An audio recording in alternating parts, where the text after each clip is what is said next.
things and nobody's pushed record. That's right. All the best jokes happened right before the record button was hit, which I just hit. So I hope we're ready. Are we ready? We're ready. Sure. Okay, here we go. Mental, you ready? Absolutely. Okay.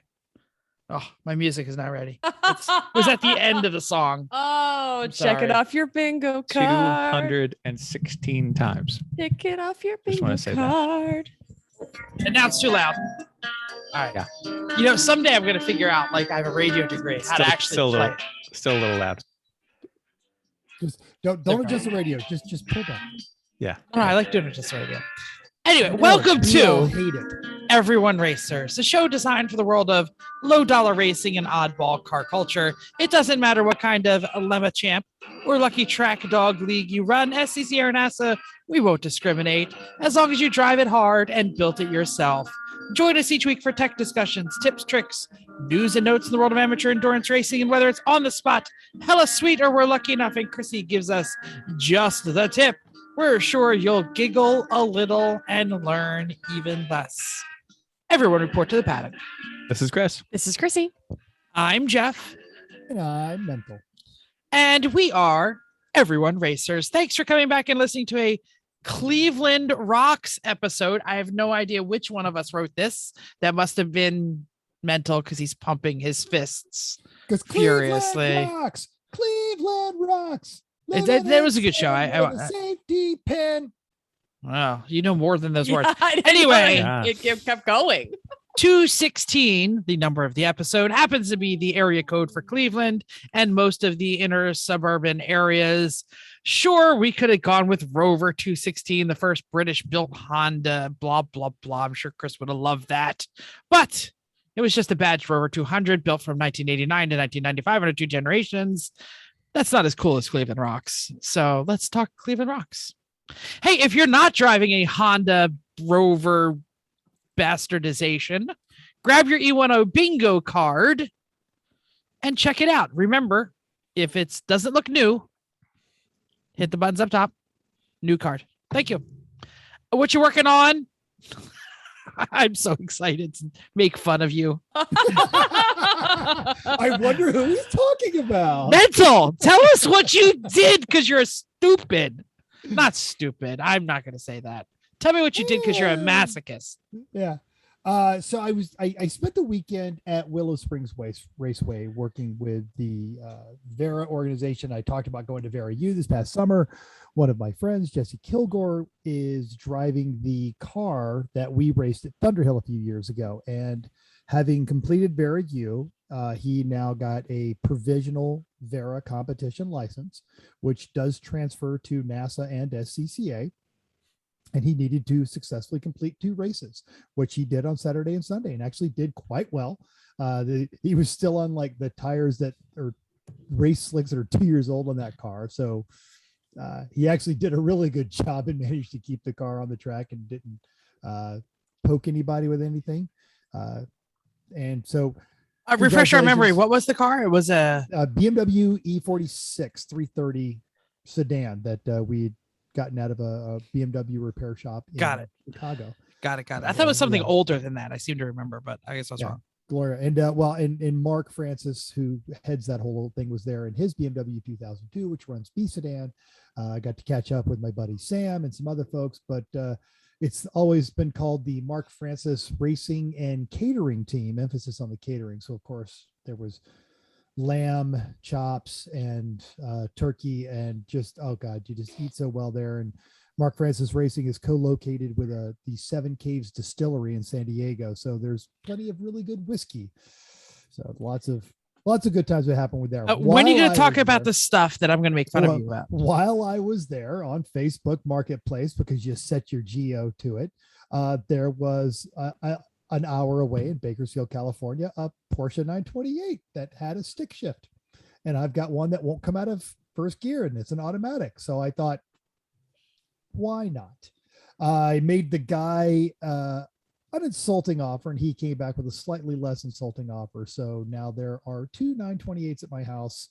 One has a title and runs. The other one absolutely does not, but has a really nice set of wheels on it. And ideally a transaxle that I can swap into my automatic and make run. Here's a question for you. Quantify the amount of money you have in 928s in your garage right now. Okay. Are we talking like used Honda? Are we talking a good set of tires? Are we talking a nice Apple laptop? Like, give me the equivalent of what you would pay. Between respectable used Honda and good set of race tires. For what I have in those two 928s, you cannot find a 928. Well bought, Not that- sir. Jeff, you're being hard not the on one him. that runs. You're being too hard. And Mental has a well-documented history of completing large projects promptly and on budget. So I have no budget for this. So yeah, it's At- fine. At Right. least he has a caring, loving wife who will not harass him daily about the projects. Oh no, Yeah, absolutely, because his house is Oh, like- his house is done. His I house got needs in nothing. the door and we had that conversation. His house The- doesn't need any yeah. work. It's fine. Yeah. The wheels on this car are actually worth what I paid for it. Nice. Well, I'm jealous. Total totes jelly. I wish I could litter my life with crappy Porsches. But I'm not allowed. But you Mental, have Wow. does this make 4 crappy Porsches in your ownership at this point? Let's go with 3.5. But yeah. Okay. Okay, And Oh. tomorrow I leave for MSR Houston, which we'll talk about here in a bit. I will be working the Lemons race down there. Looking forward to it. Haven't seen Jerry Ringel and that whole crew. They'll be down there. Breaking Bad team will be down there. Of course, Battle Scarred Motorsports. Tetanus is bringing some amazing things, Yes. 2 of which are retiring after this race. So looking forward to seeing that whole crew. And then of course, Sajeev. Get to work with Judge Sajeev. So that's going to be fantastic. May the Ford be with you. Yes. What kind of random Ford will he bring? Let's find out. Honestly, if he drives it, he let me drive that Mark 8. Oh my God. I've said this 100 times. That car did not leave the factory as nice as Sajeev has that right now. It is a glorious Lincoln. Yeah. Mark 8. Like the air suspension works for like half an hour. Oh no, all of his work and work better than in the factory. And then he's got his Continental that he had like the paint corrected on, and he's got the digital dash on that and the velour interior. Yeah. Yeah. Sajeev does some amazing things with 80s Fords. Somebody got to do it. Yes. Chris, what you working on? I think Chrissy should go first. No, I think Chris should Oh. go first. This is the problem when we do the same things. We were very productive this weekend. We spent Saturday at the garage, our off-site storage garage. We got the SM running again for pictures, and we fixed a leaky hose. We fixed the leaky hose twice and then replaced it because it kept leaking. Yeah. We had the Wakeman Valdez. It was awesome. It's the name. I Leaky wasn't Hose. even there. I know, Still but- named after me. But we but- brought supplies this time. Oh, that's good. We That's brought good. a trailer is what we Yeah. did. So when we brought the Mazda over, we swapped the Mazda for Godzilla, but we had the trailer full of parts and everything that we bring to races. So we had all the things available Spares. to us. Yeah. That we needed. Which it wasn't much actually. Lots of paper towels, the pan that our fueling pan to catch all of the Yes, trans- because trans the fluid that went plastic everywhere. battery tray was not the greatest catcher of transmission fluid. What is No. that transmission fluid? Is it automatic? Is it like ATF-y kind of? Yeah, like, it's type F ATF, like for an Okay. old Ford. I didn't know if they were sharing with the hydraulic system in there or not. No, not No. at that point. No.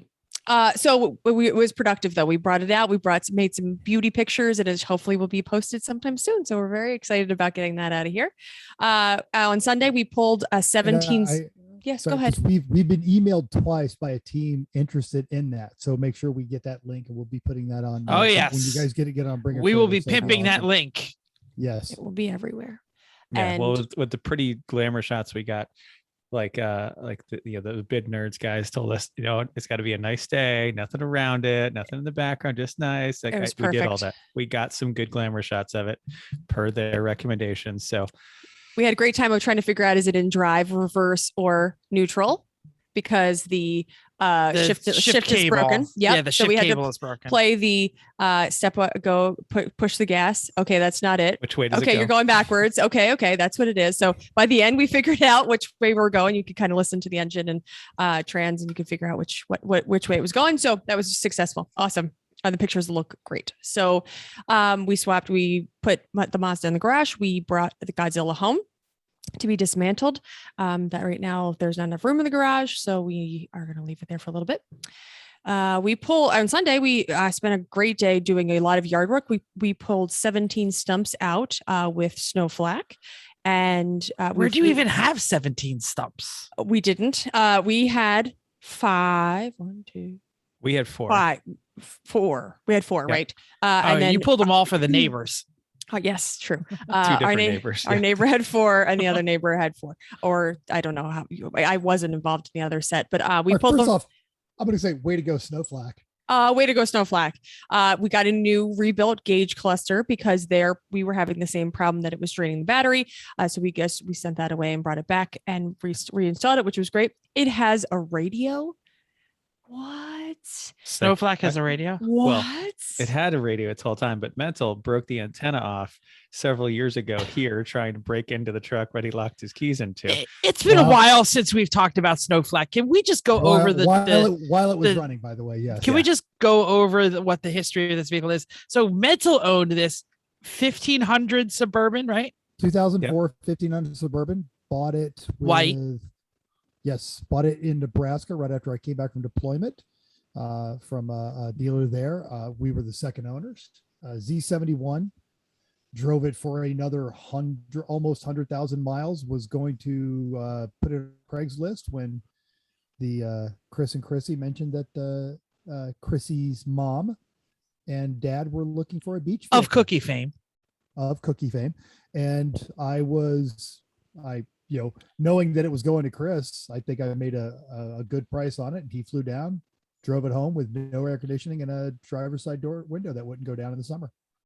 Well, Yep, spring. it was great. Yeah. And I proceeded to fix all of the things that Mental hadn't fixed.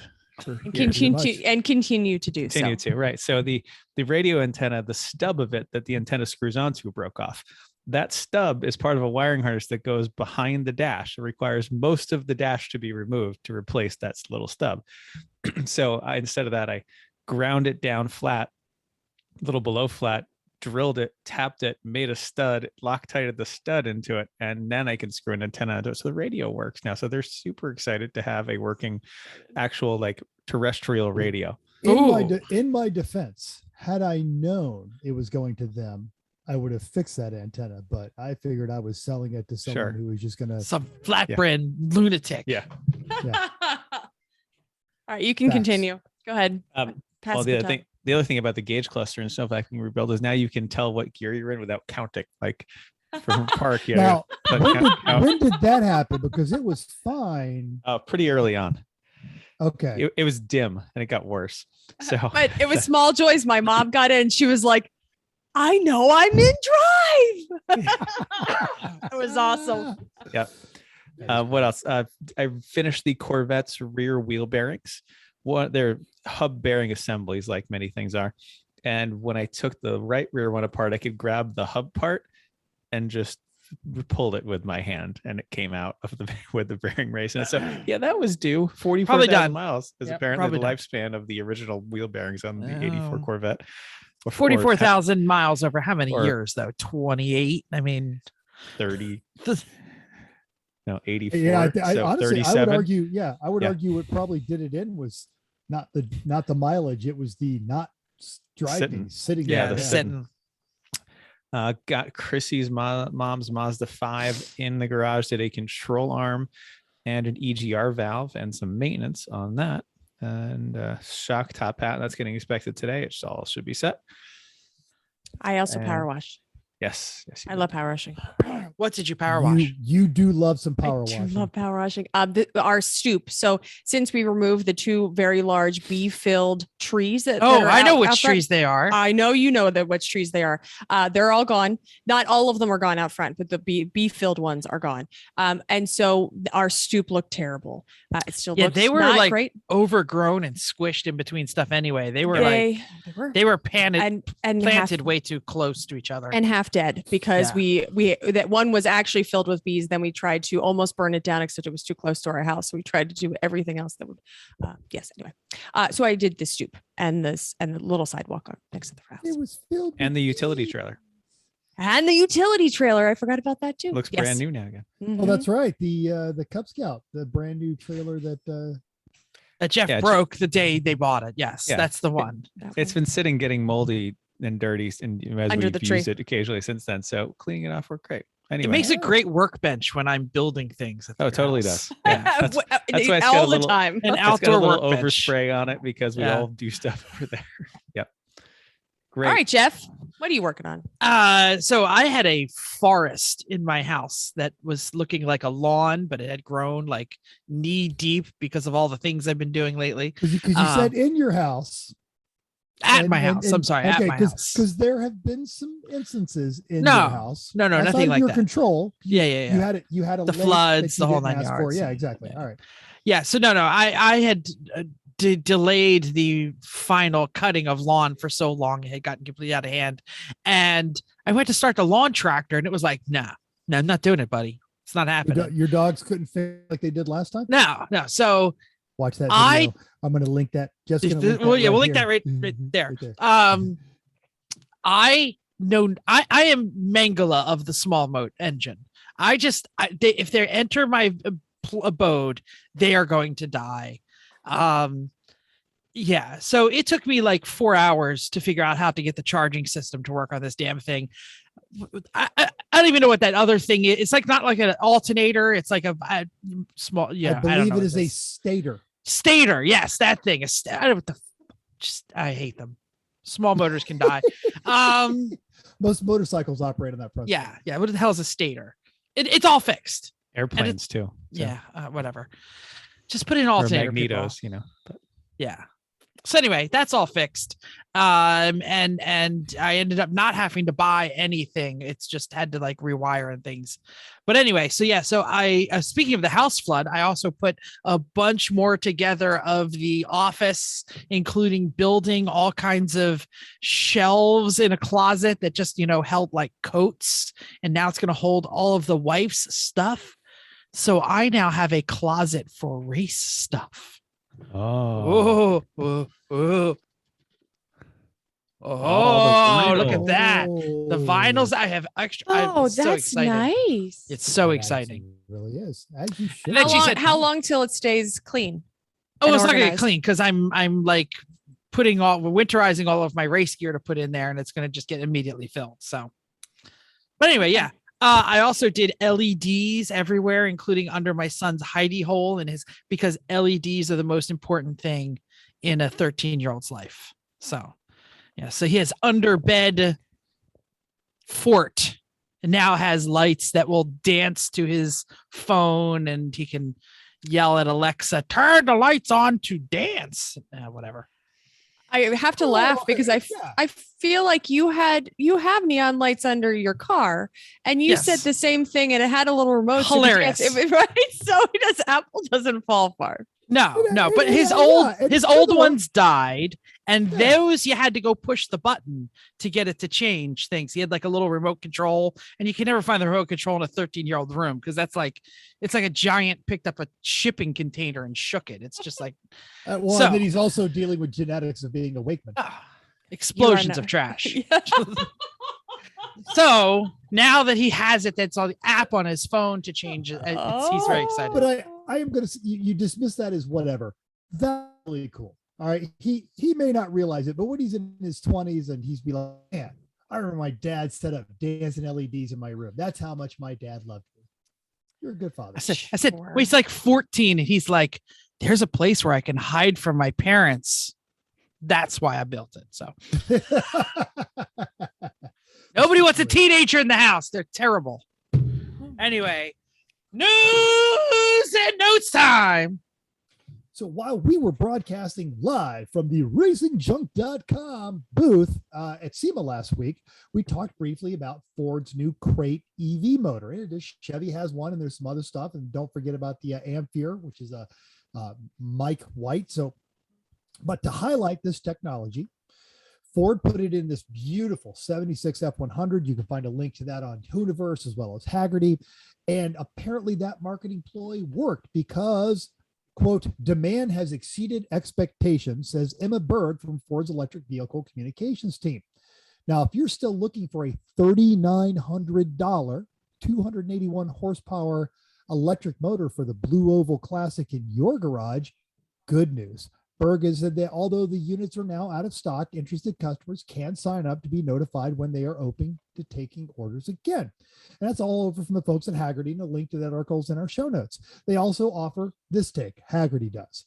For some, the idea of an electric crate motor is about as exhilarating as a dash to the grocery store for some milk.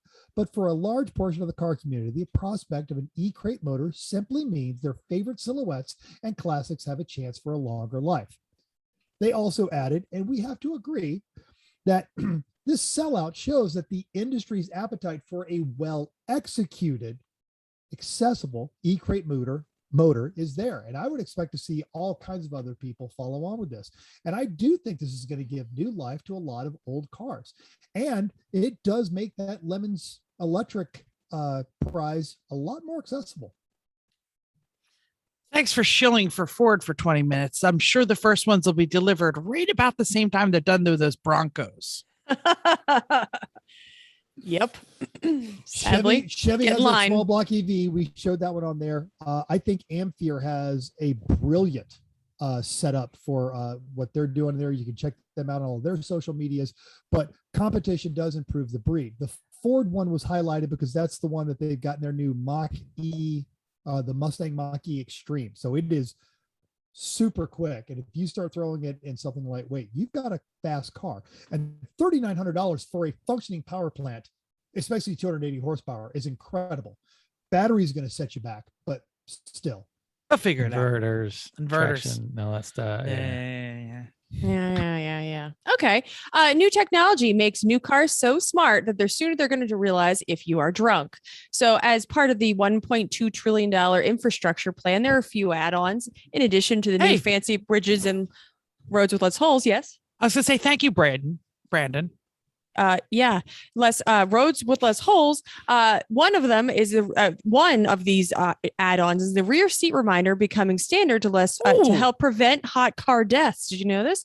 While the other more significant change in the scale of fatalities per year is the automakers must figure out a way to make their vehicles detect intoxicated drivers. Peter Holdreth from The Drive explains that the bill doesn't say how automakers are going to have to do this. They just need to do it. It says that the car must, quote, passively monitor the performance of the driver for a motor vehicle to accurately identify whether the driver may be impaired, but also must passively and accurately detect whether blood alcohol concentration of the driver of the motor vehicle is equal to or greater than blood concentration of the blah, blah, blah, whatever, all of that's, all the technical. Yes. Right. Speaking of lawyers, we don't know how lawyers are going to interpret the actual language of the law, but it seems that most are going to be left up to the automakers. Maybe adding some of the systems that are to detect drowsiness is one of the ideas. We're just going to have to wait and see. And or order a new EV crate motor and never buy a new car again. That too. Or just don't drive drunk, and that's fine too. Your stupid car. I'm fine. I'm fine. I'm sure it's going to be terrible when it first rolls out, and we're all going to hate it, like motorized seat belts or all those other things that were just terrible when they first came out. Motorized seat belts still suck. That's why nobody has them. But I'm saying, they fixed it. They found a better way to make passive restraints, and we're all safer because of it. The millions of miles are not filled with as many deaths because of it. So I'm thankful. Good. least that's Yep. And For I will sure. swear at whatever they do when I have to like lick the steering wheel so it tests my blood alcohol. Whatever. Wait a minute. You guys don't have to lick your steering wheel to start the car. I don't like it that you guys lick your steering wheel. There might be something wrong with one of my Porsches. You don't have to actually lick the steering wheel. You just lick your palm and put it on the steering wheel, probably. Someone else do another story before we go too deep. All right. Rivian made its debut today in the U.S. stock market, offering 153 million shares at $78 a pop, a figure higher than initially expected. And their IPO is the largest globally this year, and the estimated 11.9 billion raise makes it the largest IPO for an American company since Facebook. This really is despite a recent wrongful dismissal lawsuit in which a former Rivian executive raised concerns about Rivian's ability to meet sales goals and make money based on its current pricing structure. My pearls. Right. Who knew? They're not going to be able to make as many cars as they say, and they're not going to be as profitable as they say. Yeah. So apparently they did actually recently begin deliveries of their first production vehicle, the R1T, beating to market the long-delayed Tesla Cybertruck and pickups from legacy automakers Ford and General Motors. But with the R1T now rolling off the line, Rivian has made its much-hyped debut on the stock market. And, their initial valuation is upwards of $77 billion, making it worth almost as much as one of its major backers, Ford. That's crazy. Yeah. That's insane that people think Rivian is worth as much as Ford. Yeah. I don't know. Put your money in Dogecoin. I'm sure that's better. Speaking of other things that might get you suckered, y'all know this. If you watch the Instagram, you know this. I got suckered into a winter weight loss and racing improvement challenge. Thanks, Bill. Here's the deal. Actually, yes. Thank you, Bill. Just shut up. You're not the one involved. All skinny people can shut up for a minute. Oh, shoot. I'm bitter already. I started today. Here's the deal. 5 hosts from 5 Jeff's car hangry. racing. Uh-huh. No, actually, here's the deal. 5 hosts from 5 car racing podcasts have agreed that the best way to improve your race car is by fixing the driver.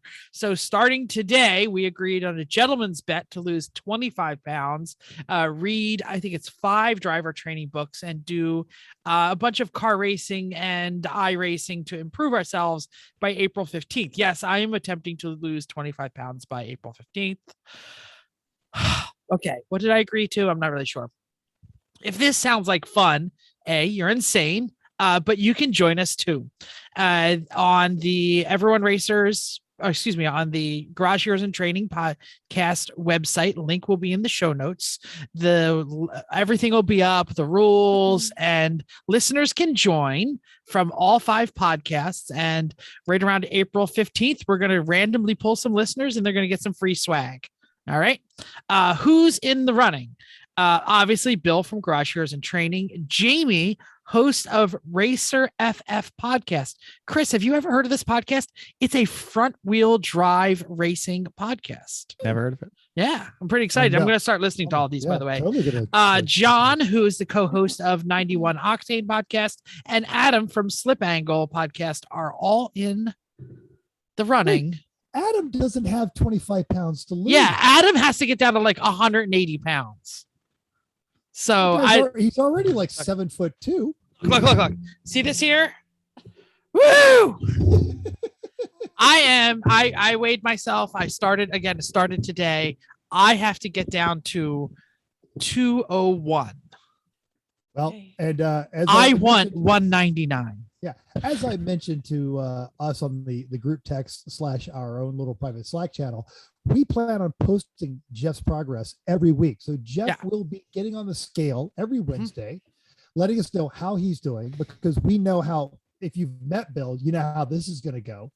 And as I predicted on the text, Bill's going to probably own part of a gym and be a certified personal trainer by the end of this challenge. So I can't let Jeff go on this unarmed and without support. So Jeff, I'm going to be needling you there, homie. And at least one of those hour karting events, you need to fly out here to Vegas because we've got enduro karting. Because we don't have karting here. I mean, we do, but it's like closes in the winter. So you got sim options though. Indoor karting. Yeah, I got indoor karting. You got indoor karting, but do they have the 1 hour long enduros? Because I'm sure they do. it's a requirement. It's a 1 hour sim racing or a 1 hour at least car. Yeah, Well, I'm 1 gonna hour be doing a sim lot of race- sim. Yeah, that's right. That's Fine, easy. That's every Monday. Just go do that. Yeah, I will say that you already mentioned that Adam is on the skinny side. I'm kind of in the middle. Bill's goal is kind of where I'm at right now. So there's the difference between luxury mammal and Ford LTD 1984 luxury mammal, I guess. Anyway, can I talk about something more interesting that doesn't involve my waistline? Please. Yes. I'm going to tempt you all for a moment. So I found something interesting. We're a new partner with racingjunk.com, and I was playing around with the site today, and I found the most interesting ad that I had to share to everyone. And I want to do an around the horn. I know it's the middle of the show, but it's our sponsor section.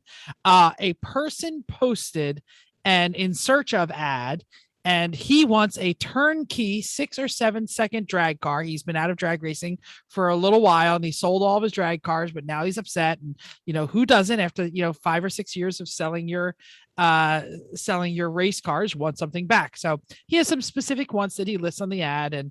But the interesting part is he's listing a bunch of stuff for trade. He clearly owns a wacky dealership that is like some sort of meth infested, I buy what I want and F everybody else like thing. And I want you to tell me which of these things interests you the most. Okay, I'm going to share screen here, and I'm going to do like a moment of, I'm going to flip through the site. Oh, I guess I shouldn't be looking at the pictures. No, look at the picture here. Yeah, right. What is in front of us? That's an NSX. An NSX with the ugliest, worst wheels in all of Ever. creation. Yes. Like these wheels are those some- terrible. Yeah, They're that is large, they're blingy, they're very Oh, chromy. They're terrible. They're heavy. Okay. They They look don't like fit. They don't fit in there. That's What is- obviously a Miami car. What is that? That is a boat. Jet boat. That is like some sort It's of. not a jet. There's no jet. It's an inboard with a V drive, but a big V8. in a Are you very sure it's small not a boat. jet? It looks like a jet down there. You can I see don't a see a rudder. prop. You can see a rudder right there. So it's an inboard, but it's a V drive. So the Oh. transmission's in front of the motor. It looks so Yeah, and the- unsafe. the It prop looks like goes a out under the middle. Yeah. it Yeah. looks like a child's like a toy. A toy, absolutely. no, Okay, yeah, like it's green. It's a death machine. That's death it's going machine. to kill people. Oh, yeah. Okay, But it's going to look awesome doing what it. is this? It's a That looks C3 like A a Corvette. C3 Yeah, Corvette C3 track with- special with a cage T-tops that, and T-tops. and it looks like you enter the car by the T-tops. I don't know what's Yes. going on here. Yes, Yes. I would assume. So. All right, motorcycle. Okay, it's All boring. right, yeah. Dynaglide. Harley, yeah. It's a Harley. No Dynaglide. one cares. That is a gorgeous. This is the square one box I kind pickup. yeah, square body, regular cab, short bed, It's my favorite color. Terrible electric wheels again, green, terrible Need- wheels. I think they're the needs to same be wheels lower. as the NXS. Yeah, Probably. it It's needs to be a lot lowered. They It's might move yeah. them. Ooh, Impala Oh, SS. Donnie. Also, so he has got a. But they're thing the about same wheels. ugly I lit- wheels. Aren't Just they the ugly They same are wheels? the same wheels. Yeah. It's They a are the gorgeous same car. big ass chrome. This is a Caprice. This is an Armadillo year Caprice. Does not It's own a- all of these. That is not this a is Caprice. not. That is an Impala SS. Oh, is it? Oh No. my Yes, gosh. it is. Go back. that is an boat Impala is SS. That's an huge. Impala SS. Oh, it is. You're right. Okay. Mhm. All right. A So here we go. ginormous boat. That's is like a that is 45-foot fountain. Yes. That's These a that- chopper. that is a Another Miami electric Vice. green. He obviously loves electric green. That's And okay. chrome. let's- Go back to the boat because that is a Miami Vice Oh, drug that- smuggling. Yes, Yes. absolutely. Except it's just plain white. It needs to say like razzle dazzle on it. Exactly. It needs Some like teal 14 and to pink. 14 Show me your different- yeah. tits or something has to be the name of the boat. I don't know. Yeah. with the Oh. title Real Estate with REAL. Yeah. Old signs. No Okay. idea. Yeah. I'm sure he's got a Oops. totally awesome garage. Oh, is There's that- the Reggie Fountain boat. Okay. That looks There good. is your right. race boat. There's a Oh. boat. It's a That's an Warcraft. It's offshore. racer boat. Does it There's- have cannons out the back? Does it Yes. appear to be? They may be turbines actually. That is I'm- in I'm- fact a turbine race boat. Oh, like this is that really a Budweiser. turbine? This is, Yes, Yes, that is an oh, you're offshore right. super boat. That's Yeah. that's turbine powered. I do not boat. believe that this guy owns I all don't these think so things. either. I he think just took this one- pictures from the internet. This one is cut from a catalog. Yeah, I think Yes, so. it is. Hey, that's A And the Ford Ford Ranger A Splash. Ranger. Although There's no that way is this- that's in front of somebody's house, and there's oh no wait, way but that's it's in front of guy's the house. somebody's house. No, not this guy's house. That is. But- We saw another picture with that guy's house in the front. Yeah. And this truck comes up later. This Okay. this Bronco Lifted or Tahoe. It's a little Okay. Tahoe in the back. Yeah. So yeah. So it's a bag. I don't even know what this is. That's the jet boat. That's the jet boat turbine- motor, turbine yeah. yeah. This is so confusing. Another Oh, look, there's the motorcycle. NSX. But there's the NSX. Okay, These and might that's the same house. same You know what? house. This might be the guy's house. Oh, that's weird. That's the broest of bro dozers. Oh. The biggest Still- pro dozers. And I with, still think it's the same wheels. I think this is the same Corvette. Yeah, it's a From drag earlier. racing Corvette. Pro Now, mod how looking come- Corvette. Hold on. How is that thing not a 8-second Corvette? I mean, don't look at know. that. I don't know. Yeah. I don't know. And he claims to have, quote, sold all of his race cars. So what is Okay. this? That is Okay, totally a race. There's the NSX again with the big black Brozers in the back. the monster truck back there Mhm. and the same house. Oh, A there's picture the- of putting it on a trailer. Who trailers that? Well, You how have else to are you to going to get the it track. places? And it has to. What's funny is once it gets up, it has to go sideways because it won't fit in the lanes. There's the Reggie Fountain Miami Vice boat. Yeah. That boat is so big. And then like the bonus bone stock Silverado ever. Mm. LT, like with the black. That's where Yeah. we started, right? Yeah. A C5. a C5. FRC. Oh, right. So Another- that's the house. No, that's the That's same the house. house. Wait. Minibus. Wheelchair. Out of nowhere. Wheelchair minibus. I need that. And then I think this is the same oh, same truck color. but painted Lifted green. Tahoe. I Yeah. think it's the lifted Tahoe that was black. That's green. Oh. So, He's got a okay. thing for green. That is All right. legitimately a green. obsession. Real quick, you happen to have a 5 or 6 second car. You're going to walk into this dude. You're going to make a deal. Which one do you want? Round the horn, go. Oh well, You can't pick the NSX. If I have that kind of stupid money, I'm right out of the gate. I'm taking the Reggie Fountain boat. Yeah, I mean, if we're even trading, Not that go one. for I'll go No, for no. a boat because That one. Yeah. Oh, I want the death boat.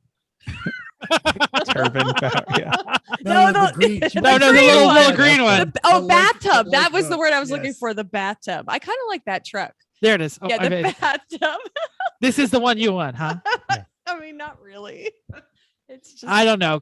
Call me Donnie, but this one is singing to me. I don't know. but not. It's not worth. But not for the value. a Yeah, car, exactly. no. Exactly. Right. You better throw in a. It's bunch- like Yeah, what of these crazy cars do you I'll take the little boat and then this. Maybe I don't know. That's it. I just wanted to show This is, Yeah. there is some This- wacky stuff on RacingJunk.com. Oh that's what my I'm saying. gosh. But You've go got to go there. RacingJunk.com. It really is a wonderful way to spend your time. They Yeah. got the tech artists, they got this, and then just the infamous what if. Yeah. So they Fantastic. also love it. have giveaways. The Gearhead Coffee is still up. The modal products, the 700 horsepower LS Bronski race motor giveaways are all happening. Keep going. Upcoming races. metal. Okay. He's sending you a text. I Upcoming got- I gotta get it done. races. Oh, okay. This is me. Chris, that's This you. is you. Sorry. Yeah. I was more interested in trying to tell Mental his mic doesn't sound as good as it could. Anyway, this weekend is the Lemon Stunt and Explode and Soiree by Yokohama at MSR Houston. It's 100 cars. 13 of those are BMWs. It's not so boring. It's boring, but it's a very skinny boring. Well, apparently 2 of them are Honda powered. Now that's It's- exciting. Yeah, okay. What? That's at least interesting. All right. 8 Miatas, 7 Hondas, including an 80 Civic wagon and an 88 Civic wagon. So excellent. Whoa, Wago van. Yeah. These are my people. Yeah. There's 4 Porsches and a Caballero, which is, I believe, the GMC version of the El Camino. Yes. Yep. An Audi 4000S. That's going to break immediately. Well, Uh, it's Plymouth- going to accelerate really well, right? Yep. Yeah. Not even. That was the 5000. That was a 5,000. Oh, sorry. Plymouth Horizon, a 65 Not- Corvair, Awesome. a Crown Vic with hand controls, an AMC Spirit and Gremlin, and not 1, but 2 darts. This might be the best set of vehicles at a Lemons race in a very long time. It's Yeah. what happens when you go to the South and there's cool cars that aren't rusting away. And the teams in that area are very adventurous. You've got Tetanus, you've got I think Ginger's bringing out a bunch of teams. Ginger's There's a bringing out a few. bunch of teams. Yeah. Breaking Bad always has some fun stuff. You escape velocity racing. It's just a great time. Yep. Speaking of great times, let's do some recent results. All right. Just recently, we talked about this last week. The Lemons Hell on Wheels rally was featured. They started in San Luis Obispo and ended in San Luis Obispo. The quick version of it is Rover Soul and their 1970 Rover P6 3500S. They were first overall. Second, our friends Dean and Jackie and Sorry for Party Rallying and their 67 Rolls-Royce Silver Shadow. He posted recently 40 quarts of oil over the course. That's of- amazing. I saw that. over the It's a course of 3 5-gallon days. bucket of oil. Yep. Over the course of 3 days, but zero breakdowns. They Zero actually made it the breakdowns. entire time. And third place, for reasons I still don't understand, but I love these guys for it. Safety third in fact, their actual Lemons race car, the Kim Jong Elantra that has no groove, a big block Hyundai swap. They were in third place. Just what a great time. Check out the Lemons Rally hashtag at All Sanity. And what's also really, really cool is if you've been thinking about doing one of these Lemons rallies and you don't have space. Well, I'm sorry, I'm taking Chris's stuff. I mean, you're halfway there. And you don't have space for, say, like, I don't know, 2 928s and some other dumb crap at an international pickup truck in your driveway. You can actually sign up and do one of these Lemons rallies and just use a rental. They've created a rental car class. So show up, rent anything but a Nissan Altima, and then compete in one of these rallies in your own class, be competitive, have fun, introduce that significant other to this terrible hobby that actually gets you great people, and just have a great time doing it. I love that idea. And if link to you that is don't also going to be in the show notes. I was gonna say, if you don't want to do something boring like a Hyundai Elantra, Toro, you rent it and rent something weird. Yeah, there you go. Just saying. I hope the Kim Let's- Jong Elantra did it with the dear leader picture on Of the course. top and the They North did. Korean They flags. did. Oh, With the that's excellent. digitized penis. Yeah, it's fantastic. It's wonderful. Listener feedback time. I was waiting. I was like, are they gonna say something? I'm else? waiting for you. No, if who cares? That just go Just over yell them. right over 'em. Yeah, right. Come on. Chris and I spent, as we said, a beautiful and productive Saturday afternoon at our offsite garage. I challenge our listeners to show pictures of their garage, their storage, and extra points if they got something for offsite storage. Donnie says, do you really want to play this game with someone who has cars that he's never stored, that he's never seen stored in different states? I'm now going to go cry and reevaluate my decisions in life. Albert W. Go ahead. I was gonna say he has a math degree just to count the amount of sorrows he has. Sure. Albert W. asks us, define a site. I have 6 different locations, including 3 in another state. My phone didn't have any pictures.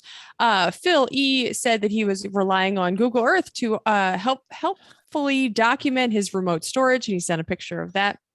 And David E said, I cannot confirm or deny that cars owned by me reside in 4 separate properties, 1.5 of which I may or may not own. That's good to hear from Phil. I don't think we've heard from Phil E in a long time. Yeah. From Rally Baby. We miss you, buddy. We'd be remiss if we didn't mention the epic novel of a post that was posted on our Facebook and I think on our Instagram as a reaction to our question from Porsche lover Eric, if he liked the Rally 914 that Mental Solid SEMA. I'm not going to read it because the show is already long enough, but it was absolutely fantastic. You must go read it. Find the socials. Jane Duty Jench did not answer our emails when we sent it to her for a dramatic reading. There you go. That's probably it. It's a very DJ 914 kind of response. It's beautiful. It's excellent. It's awesome. Yes. All right. So wrapping up the listener feedback, got a direct message on Facebook from Devin Slagle, and he's asking, what advice would you give to someone racing a front wheel drive for the first time? He's always driven rear wheel drive V8s, and he's expecting some differences. So I saw there was an answer. Did you type that answer, Mental? I did. You did. Okay. Because I know Chris isn't like hanging out on the Instagram. So, but, but this is a valid good question. You know, Yeah. Lots of people do this and they start hopping in different cars. My answer is going to be, when in doubt, floor it. Realistically, Send it. Yep. Mine is similar. I said send it. Toss it harder than you think. I think front wheel drive cars that are set up well need way more steering input than I think you would ever do in a rear wheel drive race car. Mm-hmm. Because things are going to wash and you're going to need to, I think, hit it a little harder than you would in something that has more polar moment, so to speak. Yeah, I'm not coming up with anything too much different. I mean, if it starts to get out of control, stand on the gas. But that's similar to what you both said. And that's the exact same thing I said. One of my earliest experiences in a front wheel drive car, I was a young teen and I drug a Scirocco into an on-ramp corner. And as the rear end began to come around, my rear wheel drive instincts told me to come off the gas and tap the brakes, which was exactly the wrong thing to do. And I ended up swapping ends and bending the rear suspension on that. So yes, in a rear wheel drive car, if you stomp on it, you're going to do that. So just, don't be afraid to use that gas to get you out of trouble. It's literally pulling you out rather than and putting weight transfer to the rear wheels, which are the ones that are sliding to get it. Yeah. Mm-hmm. Yeah. Just stand on it, look where you want to go and steer there. Yeah. Don't look where you're going. Look where you want to go. Look where you want to go, not where you're Yeah, going. yeah. Oh, the last Don't look at the pole. Don't look at the Dude. pole. You'll hit the pole. Watkins Glen, that last corner. I look at it and just turn. Oh gosh. Okay. Anyway. Uh-huh. Yep. All right. You know who never looks into the corners? Chrissy's mom. Who never gets out of control and drives a front wheel drive car and knows where she's going. She drives a front wheel I drive honestly, car. Yes, she does. That's what I just said. So when I thought you were going to try and land that, I thought there was going to be a reference to pole, and I'm like, No polls. Hi, Chrissy's mom. Thank you for watching the show, and we're gonna move on to our main topic time. Main topic. Oh, sorry. No, go ahead. I like it when you yell. Main topic time. I'm glad somebody does. That's good. I think the acoustics in the living room are better than Jeff's office. Yes, my office is sound deadening. Yours kind of has an echo. Oh, We're gonna talk about MSR Houston. Woo. Yay. Who's starting it? Go ahead. I am. Let's talk about a track that we're not familiar with, but Mental is. So this is going to be fun. We're going to learn along with you guys. Okay, let's talk about a little bit about the track, the Mercedes Sugarland Ranch, or MSR Houston. I didn't know what that Never stood for. That's why I put it in. Okay, good. It is a 2.38 mile road course in Angleton, Texas, about 45 minutes outside of Houston. I don't even want to say what I heard. I think we need to each come up with other MSR abbreviations. No, of what it could be. Angleton. I heard something totally different. I was like, never mind. Go on. Okay. Like NOLA, it's flat, and like Buttonwillow, they have added artificial elevation change in turn 13. We'll talk about that. It is a multi-configuration layout. It has got a lot of different places that you could go on this track, which is probably really good. It can be run both clockwise and counterclockwise, which is fun.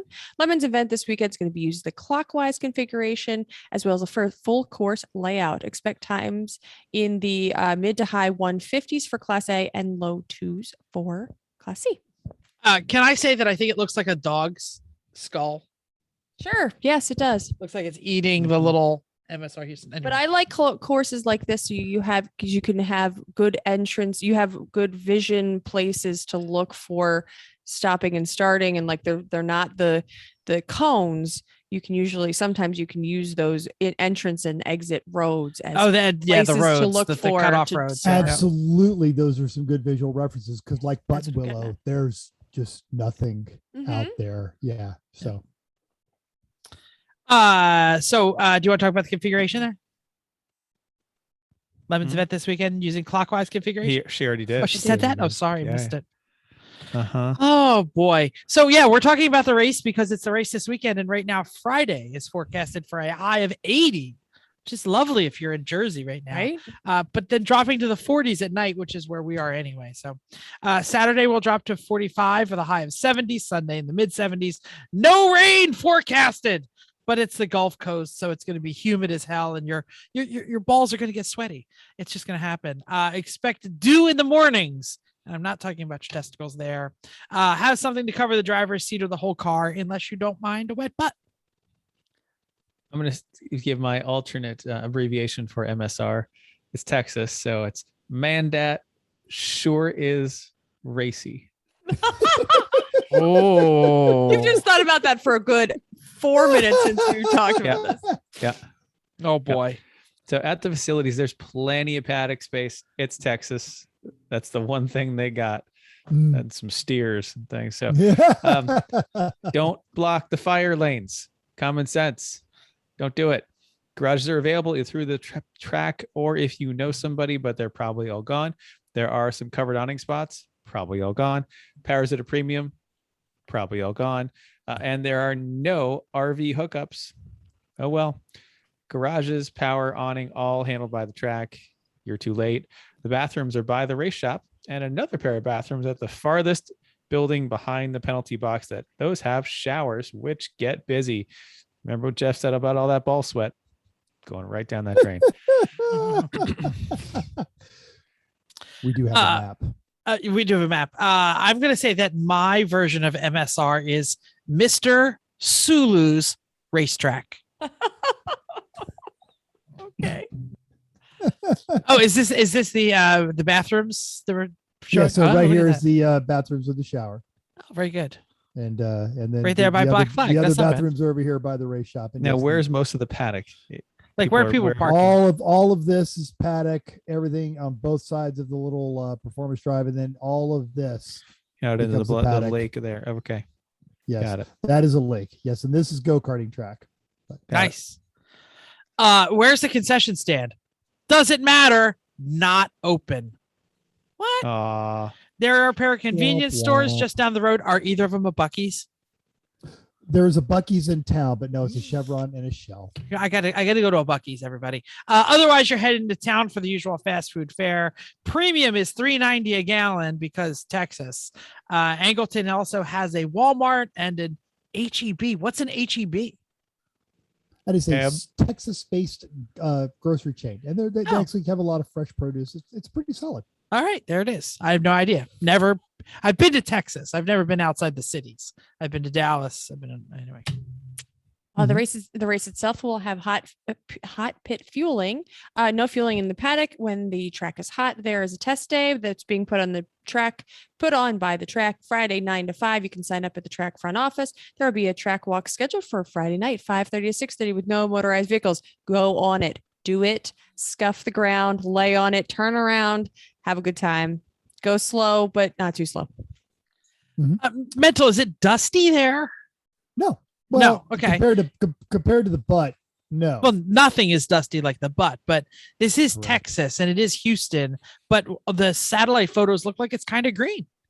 No, yeah, no, it is, and it'll stay green. It's not as dusty because it's usually moist.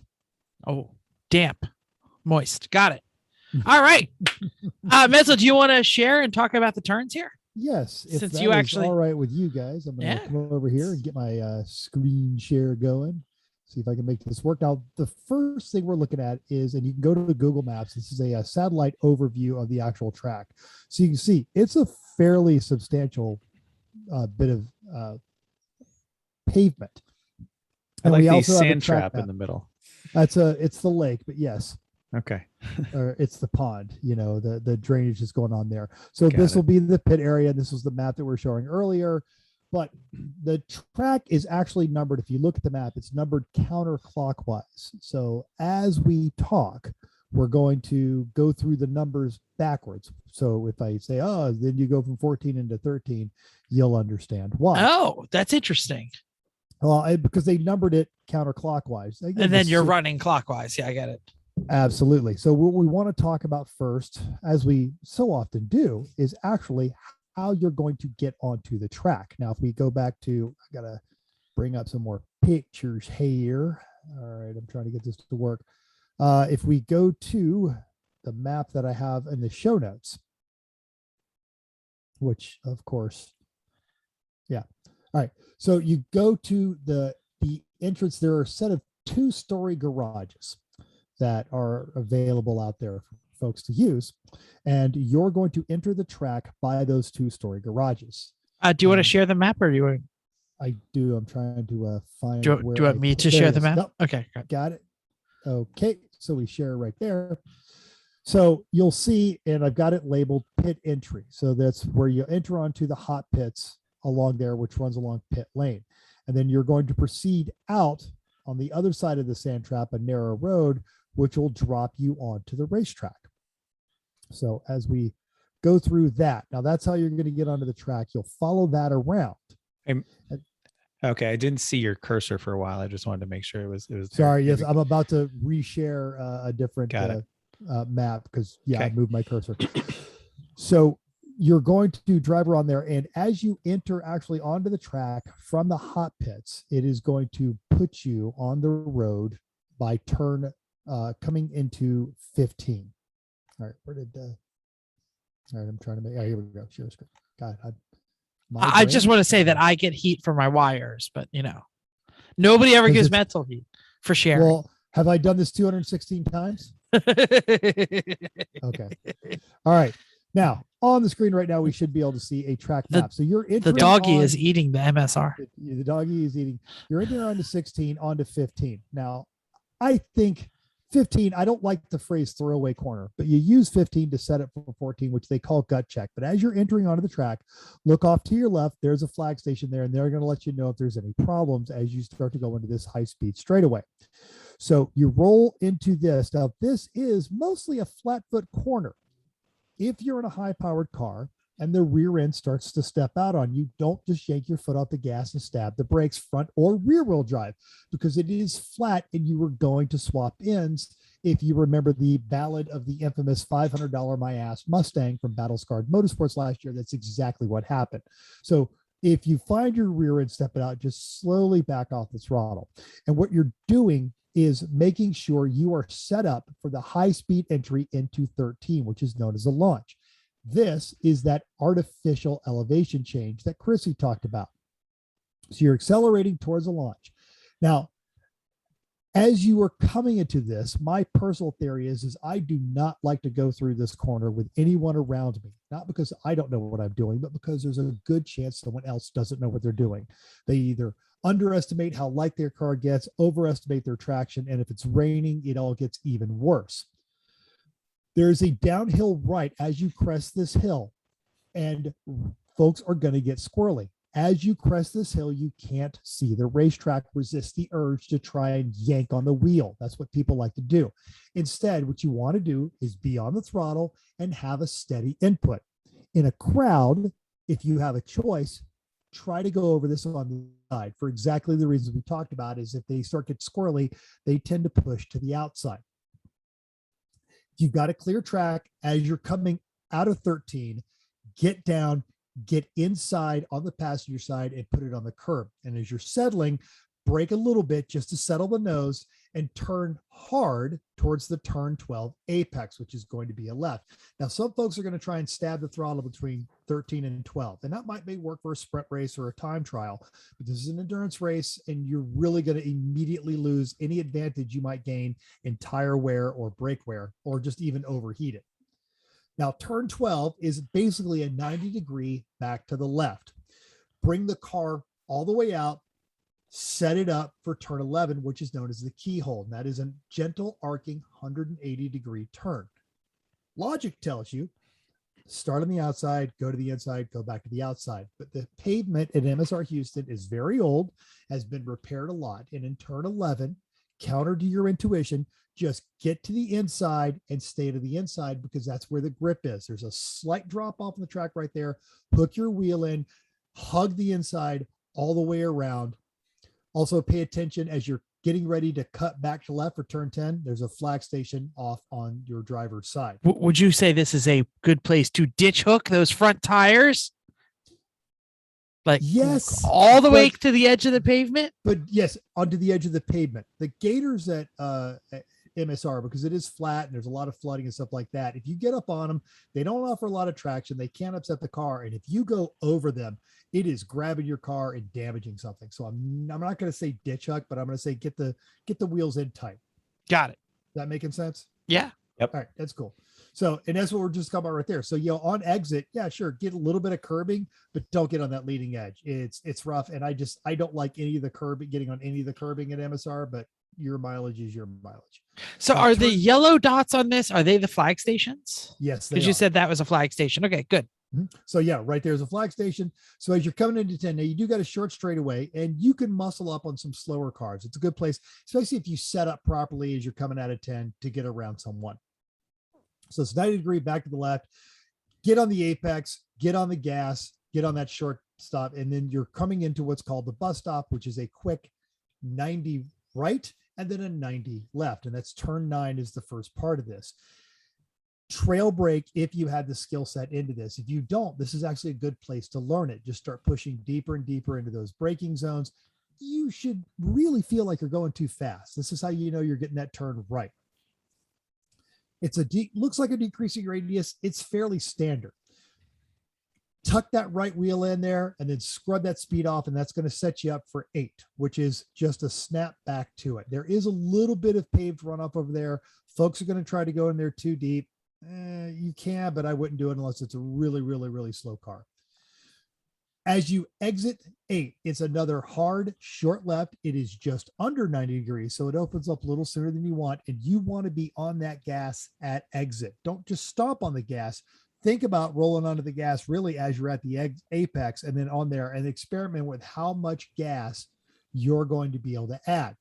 And as you are exiting turn 8, setting up into the power sweeper of turn 7, there is a flag station on the right. Keep an eye on that one. Now, 7 is a power sweeper that leads into the back straightaway. And I'm going to come back over here to our map and get down here a little bit, see if I can get this to cooperate with me. I don't know how well this is showing up on the screen. So you're coming on there. Yeah, that's good. Yeah. So as you're coming into 7, really, you don't need to do any braking on that because you're coming out of a slow corner. Get the car set. Do the outside, inside, outside again, get on that throttle, let her dig in, and that really sets you up for the back straightaway as you're coming all the way down there. Is the back straightaway faster than the other straights? Yes. It looks longer, but I also see the front straight into the carousel to the pit straight. So I don't know which one would be faster. Yes. The back straightaway is longer because you've got a much better lead in into 7. And we're going to talk about how you can keep that speed and go deeper into the exit of the back straightaway in just a couple of seconds. Now, as you're coming into this power sweeper, you're setting up on there, hug the inside, and it's a great place for sorting out traffic. But as we've said on other podcasts, if you're setting up for a pass, check your mirrors because you are also somebody else's slower car. Make sure you don't just dart out in front of somebody and go through there. But it's a good place for a lot of traffic to sort out. If you find you get pinched in 9 and 8 and you're like, just breathe for a second. You'll have plenty of time to pass as you come down the back straightaway. Now, as you come off the back straightaway, it is actually a 4-turn numbered complex, but a lot of people tell you it's just 2 turns because if you execute it properly, they should all just flow into each other. So entering 6, my personal approach is I just stay outside and stay on the gas, letting the car scrub speed off as I'm adding in the turn. If there's nobody around, I might get close to the inside to set it for the apex, but really before I even get to 6, I'm already thinking about 5. Now, as you're coming into 5, a lot of folks will actually try and treat this like a single corner from 5 to 4, and they're going to ignore the apex on 5 and then spend all their time setting up for the apex on 4. This is what I do. I actually come into 6 high speed, focus on the apex to 5 if it's clear, roll into there, and then go wide into 4 because this allows you to get on the gas sooner. And that's going to come into play as you exit out of 4 into 3. And most people are trying to exit apex 4. If you go to the outside of them after you've done this, you're carrying a lot higher energy state. It looks ugly, but it's a great way to get around some folks on the outside. And as you both are coming out, even though they took a shorter course, you're carrying more speed, you're carrying more momentum, and you're going to win the drag race into 3, which if you exit 4 properly, you don't have to back off the throttle that much for because you're coming through this. And then that sets you up for what is called the front straight, even though it's on the back half of the race course. Another great place, check your mirrors, sort out traffic. This is a really good place to get that sweep of the gauges across, make sure everything's going to be fine with the car because you're coming up on pit exit. Any questions? This all making sense or? No, it all looks good. All right, so we come back over here. So we're coming down this front straightaway through here, entering into the carousel. Now the carousel, if you're not watching this on YouTube, this is damn near probably 200 degrees of total turn on a smooth, steady arc all the way across. And the catch is there's not a lot of good visual references. So as I'm coming into the carousel, which is turn 2, I tried to find several things that I'm going to look at, and I'm going to look at there. Right on the entry, I stay wide coming into it, and there's the first of 3 access roads is going to pass by you on the right. And that's when I start making the slight adjustment to bring it towards the inside. There's a flag station right there. That's also a good one. A lot of folks miss it. And if there's anything nasty that happened on the front straightaway, this is your first indication. So you're going to want to make sure you catch that flag station. As you come into there, get a good set. And any slight adjustments you need to make the car, you should be doing those with the throttle. Try not to use the steering wheel because it's very bumpy, it's very rough. And if you've got the suspension loaded up, you just want to keep it without making radical adjustments. You'll pass 2 more access roads after the flag station on your right. And after the second one, there's a bit of a dip as it goes to a different track surface. It is unsettling. Try not to yank on the wheel a bunch as you do this. The carousel, turn 2, is also where pit entrance is. And they will have all of the cones lined up. And if you watch the YouTube video that we've included, you'll see those cones. They'll last every bit of 5 or 6 laps before they all get kicked onto the straightaway and caught up under your car. So keep an eye out for those. As the car is kind of dancing a little bit, don't tense up. Keep the hands on the wheel, but loosen up a little bit. Just let the wheel dance. You're not going to go anywhere that bad. You don't want to turn early for turn 1, which is the right-hander that enters onto the main straightaway. If you try to turn early, you're going to end up having to correct it halfway through the corner and end up on the outside of the wall. And that's going to happen to someone this weekend. All right. It happens a lot. Folks get in there, they try to turn early to 1. So if you're scaring yourself and you're feeling, I got to turn now, just adjust your speed until you're comfortable with the line that you're using. And then you'll be able to pick up the speed and stay on that same line. But that's the right that takes you back onto the main straightaway. Also bumpy, does not have the same grip. There's a lot of concrete there and the marbles tend to gather up. Now, as you're going down the pit straightaway, if you're not passing anyone, get close to the wall. There are brake markers as you get down, 5, 4, 3, 2, 1. I will usually go all the way to the 1 unless I'm having some sort of brake issues. And I would do that in just about everything. Experiment, make sure you're comfortable with it, but your braking should be that you are on maximum braking right before you turn to make the turn into 17.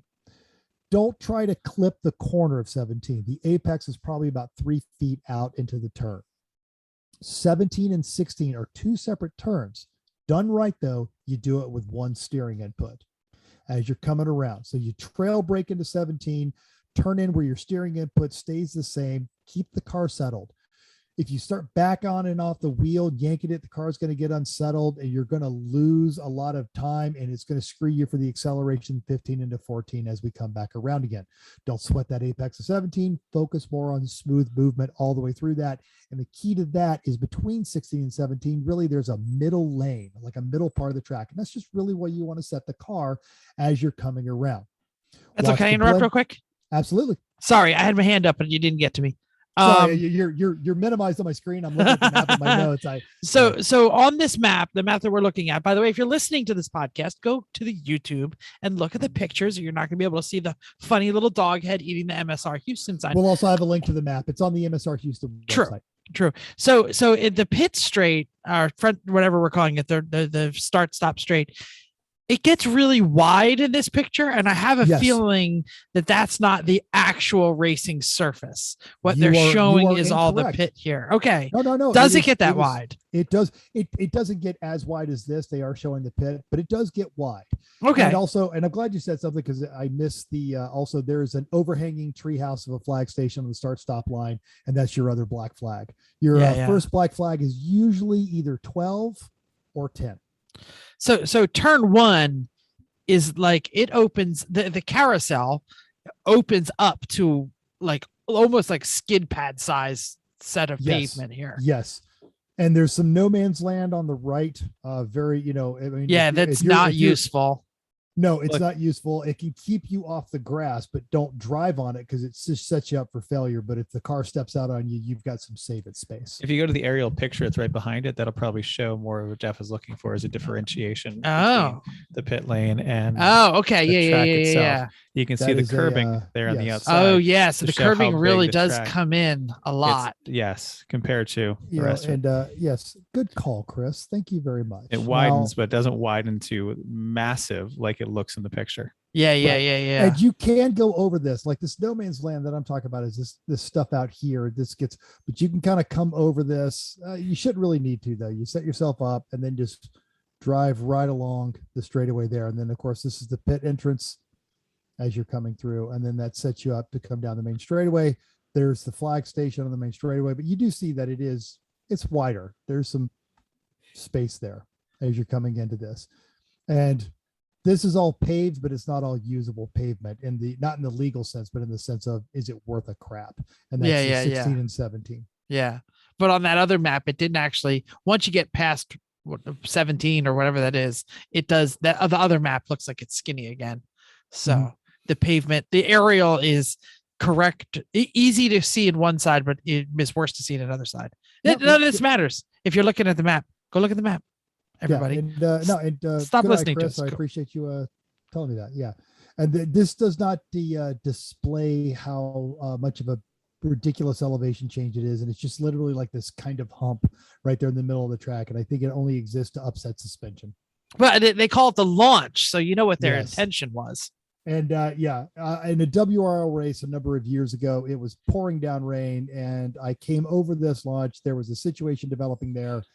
I went both feet in and I ended up somewhere about here in the swamp. I actually had to stay there because it was dark. I was there for about 10 minutes because the recovery truck had no idea I was there. Wow. I hit the grass and accelerated. It was like the Yeah. TR going off at Pittsburgh. So That's interesting. That is there. We've got a link to a Lotus Elise doing a hot lap there, and he runs about a 145. And there's some good references there. You can see what I'm talking about. This is actually a really good track to start experimenting some of those things that we've talked about: trail braking, adjusting your inputs, adjusting where you turn in, braking later, because you can see everything. You don't have to worry about coming around a corner and seeing an accident that was blocked by trees or a hill. So it's a good place to experiment. And because it's almost 2 full minutes, you're not going to give that much up by even making a 10-second experimental mistake on 1 or 2 laps. Yeah. I heard a lot of surface things, like know that the surface here is good and the surface here is bad and the surface here is good. And I heard almost nothing about off camber, on camber. So even the track is not only flat, but it's even flat. Is that what I'm hearing? Mostly, except for like the keyhole where we talked about, there is a slight kind of a bend there, but no, the track is mostly flat. Flat is flat. And it has to do with just the numerous repairs on top of repairs on top of repairs. Yeah. And so don't be afraid also to experiment, find out where the good pavement is, and God forbid if it starts raining, whole new calculation, everything changes. I think the track walk is going to be incredibly important to be able to feel this surface. Yes, so, and the whole surface, because it is kind of harsh weather down there. The whole surface it's CMP. It is there. It is going to eat your tires. Yeah, sandpaper. Bring extra tires. CMP. Everybody. Yes, old CMP. Sorry. Old Especially with the big long carousel and the keyhole where you're just sitting there hanging out. on the Just edge. waiting. Yep.